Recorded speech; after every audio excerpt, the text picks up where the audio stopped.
All right, don't look now, but today at about 4:01 p.m. could be kind of a neat little day. You know why? Not just because I'm off the rest of the week, but because the S&P 500 may end a 6-quarter losing streak. It is the end of the second quarter, 2Q09. We might have an up quarter. Looks like we will. That'll break a 6-quarter losing streak. But doesn't mean anything at all. Joining us now is Chuck de Lardamelle. He is a portfolio manager at IVA Funds, and he joins us now. Welcome back. Good to see you. It's a nice headline. It's fun to say. It's better than the S&P has just started a 6-quarter losing streak. But does it mean anything at all other than a nice couple of months of gains? It's difficult to predict markets. We don't try to do that at IVA. We try to first not lose money and then over time, over a full economic cycle, to do better than equity indices. We still have a lot of debt to work through, and consumers still have to deleverage. So do corporates. And that means, in our opinion, a very shallow recovery. But you've lagged year to date because you've stayed cautious, particularly, I'm talking about the international fund, right, Chuck. Correct. What hurt you the most or held you back the most? Was it a lack of exposure to emerging markets? Are they way overdone here? It was a lack of exposure to emerging markets. They are, in our opinion, a bit stretched, and especially from the bottom up. When we look at corporations one by one in India, in China, in Brazil, what we find out really are operating margins that are really bloated and that we think are unsustainable with a 5 to 10-year view. An example would be an Infosys, for instance, in India, where they provide IT services. A good company in the US doing the same kind of services will provide about 10% margins, and Infosys is closer to 30. We think that's totally unsustainable.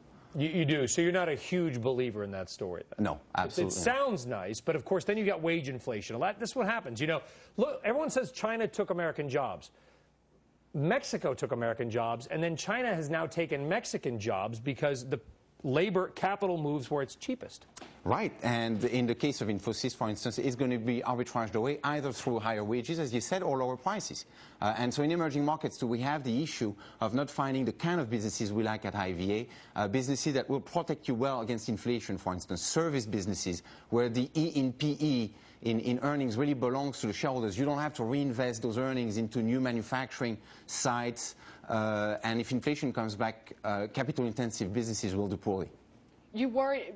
What about inflation? Because I know that you had you had a position in the USO, which is the oil ETF, at the end of the year. It seems like you sold it. Right. Was that because of the ETF and the way it was behaving, or because you wanted to get out of oil? We first switched into USL, which was behaving closer to the oil futures, and then as oil went up, we sold out. Oil is much more reasonably priced now than it was at the end of last year. We also have a bit of gold, obviously, to protect ourselves against inflation. We do find attractive opportunities in high-quality U.S. names, Microsoft, eBay, Dell, which are depressed for a number of reasons: the economy, but also, I think, missteps by management in a number of cases, and where the balance sheets are very strong, and you don't need to reinvest those earnings. They can be distributed to shareholders. So those should do very well. We've talked about all these bills, cap and trade, the carbon tax, whatever you want to call it, climate change, who knows. Are you changing your investment strategy because of that? Not at this point, no. What would make you change? I think there is an opportunity for the U.S. government, or there was, to really push for natural gas, as Stephen Pekin says, to power trucks. I think that would help our trade deficit substantially. That would be an example of a program that would actually yield something back to the American people. I think one of the big issues on which we have difficult to put our hands around is all these programs are only going to yield something for us if there is a return. In Japan, there were tons of programs where there were no returns. If it's not just going for government largesse, a disaster, because if there is no returns, more taxes down the road, it's a disaster. If we're not just transferring money from the taxpayer federally to states to plug their budget gaps, we're actually creating real jobs and new industries. Technology, You mentioned Boone. Are you an investor in his company, Clean Energy, then? No, we're not. You're not?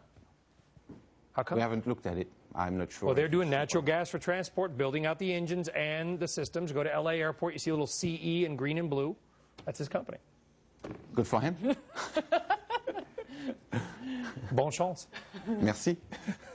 Au revoir, Chuck. Au revoir. All right, Chuck de Lardamelle is portfolio manager at IVA Funds. Thank you very much. All right.